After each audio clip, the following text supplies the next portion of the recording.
Hello everyone, welcome to my channel. Dr. Yvonne here, and I'm hoping that you're raising your vibrations super high. Right now I'm just listening to some high vibrational music. So the reason that I'm on here today is because this morning, exactly at 3:33 in the morning, I woke up. Now I usually wake up between I would say 2:45 and 5:45. It just depends on what's going on in my mind.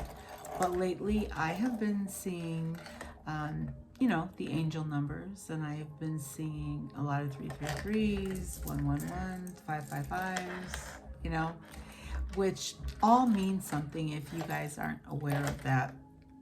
And then I woke up to a message from it's an associate, someone that I've never met personally, due to COVID, but it was the strangest thing.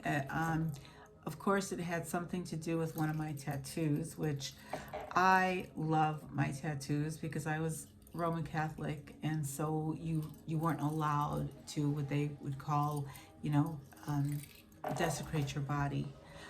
But after my story of not being able to walk for, 6 years and then a total of 11, but 6 years actually not walking, and now coming back and being full within myself and going through this, what I realized to be an ascension, a calling, and being tricked so many times because I am an entrepreneur.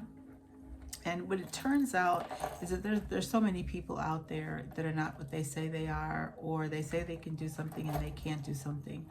Or you get with people and, hey, they don't go through the process the way they need to go through the process, but they need someone to blame for it. I've been through all of that, but that's not the reason of this video today. The reason for this video today is because I finally have learned how to say no. That sounds like really easy, right? Well, especially for someone like me.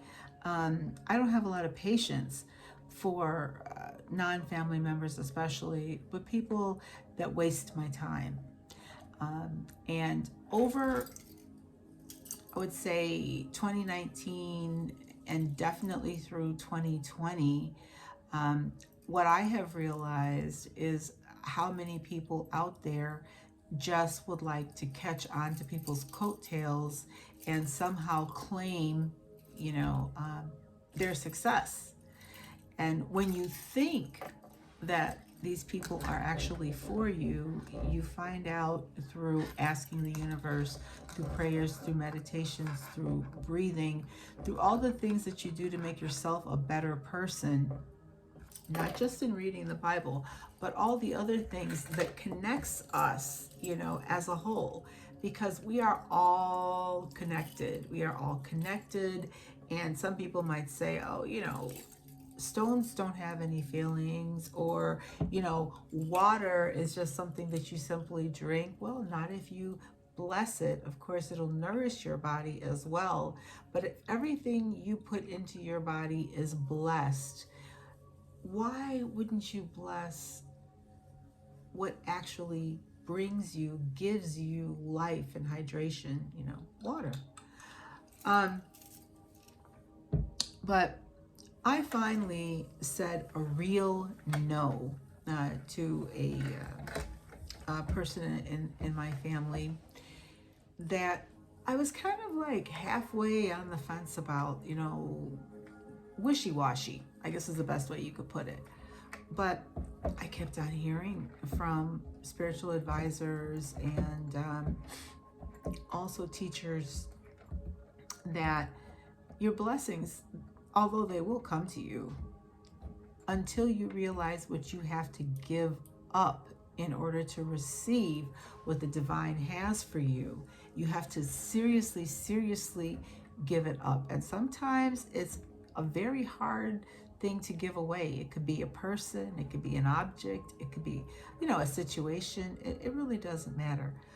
Whatever it is, if it's not good for you, if it's toxic, and if it indeed hinders your growth in one way or the other, And that could be by stopping your blessings, or by, throwing the balance off in your life or in your home. Because I try very hard to balance my home for my children. I try very hard to balance myself. But, all things being equal, all things being fair, you can't always have everything, positively perfect. It just doesn't happen.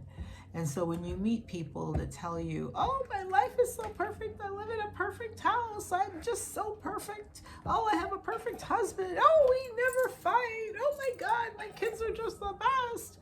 That's when you have to say to yourself, are you really living in a perfect house? Or do you realize that making believe that you live in a perfect house doesn't make it a perfect house? Working on yourself, admitting what you need to work on, understanding, that you don't have to keep up with the Joneses or the Johnsons or whomever, is the trendsetter in your neighborhood or your block or your family. You have to be sincere to yourself and to those people within the four walls that are definitely your responsibility. Not that your parents wouldn't be your responsibility. I guess as they get older, of course they would, but definitely the family that you create, the nuclear family, is just that, your responsibility. So this morning I woke up at 333. Now, I have been seeing these numeric combinations for literally, it's been probably about 9 months now. And all the things that I went through before, I guess they were there, but I wasn't looking inside of me, right? So I have a prayer room. I've always had a prayer room. That's where I am right now, a sacred space in my home, because organized religion had gotten me to the point where I just couldn't take anymore the people that would say one thing and, then Monday through Saturday, you saw them doing the complete opposite of what they say they're supposed to be doing through God's word. So I believe that spirituality, and if you want to call it organized religion, that's on you. But I believe spirituality, your oneness, your walk with God, your walk with the universe, your walk with nature, your walk with yourself is inside of you. The relationship you form is inside of you. And there's so many times we're going to get things wrong. But we get things wrong, so when we try it again, because we don't give up, we will learn from the first mistake or the first time we failed, and we will do something just a little bit different.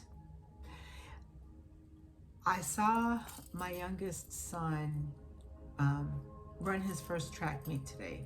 All right. This is a celebration. It's a celebration because he worked so hard when they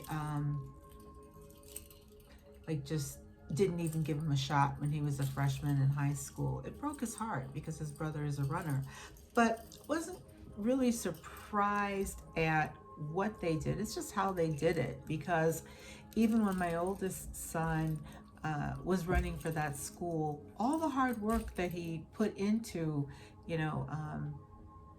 running, being a good athlete, they never recognized it.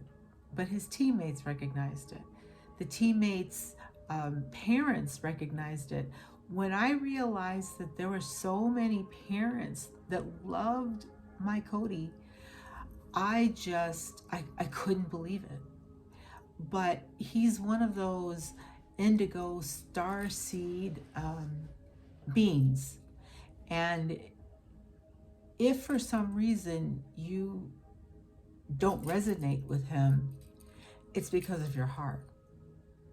It is definitely because of your heart. My youngest, 7 years younger than his brother, 5 years younger than his brother, 7 years younger than his sister. So he's the baby. It's almost like, the only child. But the two oldest take such good care of him, and especially when I was sick, because when I got sick, he was only 4, and my oldest was, 11. So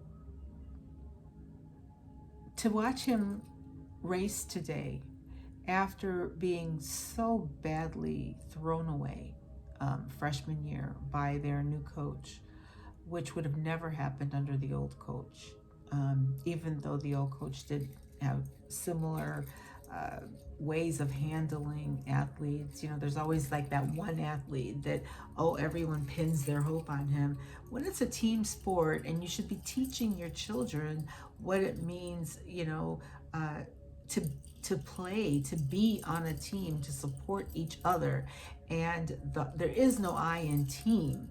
So even if there is that one or those two or those even 4 athletes that are super athletes, you still should not neglect the ones that are trying. My oldest right now is all conference, and he's all academic and, pre-law major. I mean, I'm proud, right? My daughter is also doing wonderfully after she was fleeced out of certain things in the high school when she was playing lacrosse.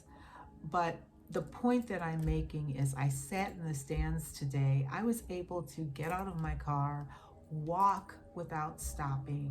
I was able to breathe, even though I had that horrible mask on, but I'd rather have that mask on than not have it on. But, I was able to do all of that through God's glory, through his strength, and obviously through, being grateful to the universe and to my angels, and to the elements, because I have to give them praise. I have to give them blessings. I have to say thank you, and I have to be grateful. And this morning, waking up exactly at 3:33 and doing my homework, what is the angels? What are they trying to tell me when they talk about 3:33? What were they trying to tell me? I did my research. I looked up. There's several people that I follow on YouTube just for that purpose. And I gotta tell you, I am feeling so elevated right now emotionally. My vibration is so high.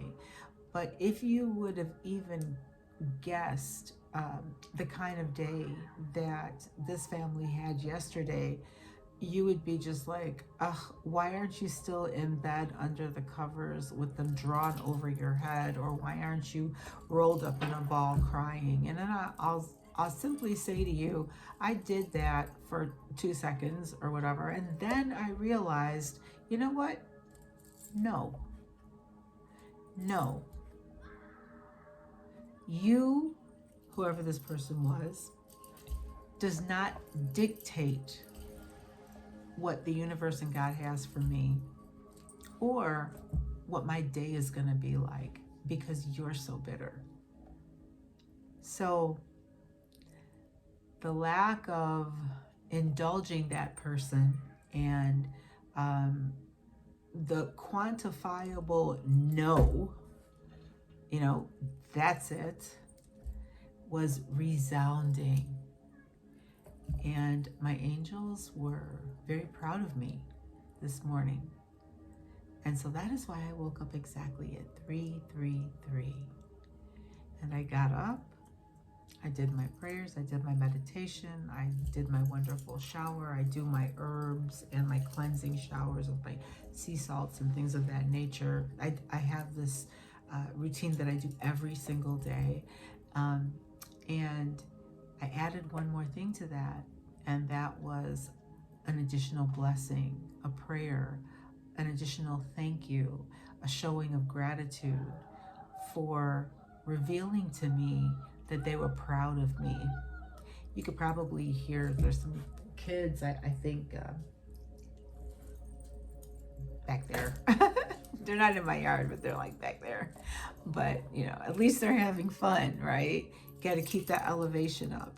So when you come to this channel, I want to uplift you. I want you to understand that regardless of what you do, you know, I'm an entrepreneur. I like to see people in business. I like to help people create business. I like to see business grow. I like and enjoy seeing my name behind something that is successful, that I knew we started from the ground up, or those companies that have already existed, you know, but they're lacking something. So I enjoy what I do. I love what I do, but I love teaching even more. I love teaching even more. And even more than that, I love changing people's lives, especially people who have been boxed in due to socioeconomic problems, or maybe they were in abusive relationships, you know, whatever their story is, they're starting over. So if you're starting over, oh my God, I want to be there to help you. I want to be there to help you. I want to be able to guide. I want to be that voice that you hear when you really need to hear it. So that's the end of this video for right now. Please like, subscribe, share, click the bell. You never know what you're going to get on this channel, but for sure you will get gratitude and accolades to the universe, and to prosper, you know, in growth, in faith, in love. And whenever you hear someone say to you, "You're so hard to love," you're with the wrong person. Because that's what you need to do. You have to put the work in when you love someone. So there's nothing hard about it. What's hard is you not realizing how lucky you are to have someone love you unconditionally. Now, you can tell people when they're wrong. You have to. You know, when someone's wrong, they're just wrong. But it doesn't decrease your love for that person. So, happy 333 day. And as I'm saying that, of course, it stopped at 333. Take care.